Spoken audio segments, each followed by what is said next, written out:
Theodore stood in front of his mother and father, trying to explain what his older brother did to him, but he had always struggled to communicate with his parents. His brother Malakai had cut Theo's hand with a broken toy wand. It seemed like an accident, but these accidents seemed to be happening more frequently as Malakai grew older. Lottie, Theo's mother, wrapped his hand with a cloth to stop the bleeding, but Theodore couldn't help sobbing softly because of the pain. I said no crying, you worthless piece of... Theo's father strikes him across his face, leaving an instant bruise on his eye. Theo did not make a sound for fear of being hit again. He had learnt at a young age that any slight reaction results in more backlash from his father. Please, Walter, leave him be. He is only 6. He doesn't understand. No, Lottie. If this boy of yours is going to live under my roof, he needs to follow my rules. And prince men do not cry. Walter stood there, glaring at Theo in disgust, pondering what he should do with this unwanted child.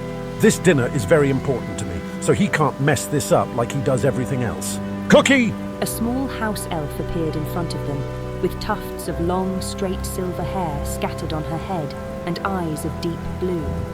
Take him away and make sure he isn't heard or seen by anybody tonight. Yes, sir. Cookie will look after Master Theodore. This way, dear. Cookie guides young Theo to the family kitchen, where she has been busy preparing the meals for the dinner party scheduled for tonight.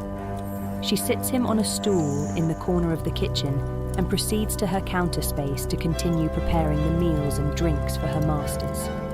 While working, she glances over at Theo and notices the bruises on his eye. There is a moment of silence before Cookie finally speaks. You poor thing, that must have hurt. Theodore did not react to Cookie's comment.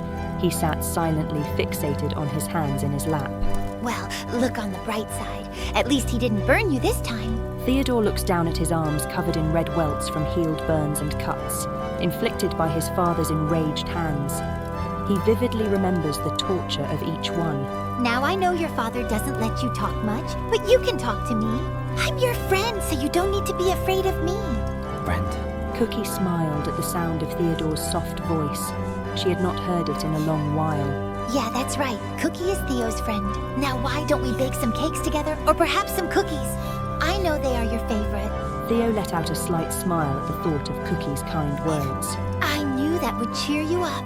I can teach you my secret recipe if you'd like. Theo nods slightly in approval and stands by Cookie at the kitchen bench so he can join her in making the cookies. Theo didn't talk much, but he spent the rest of the night helping Cookie bake cakes, cookies and sweets of all sorts.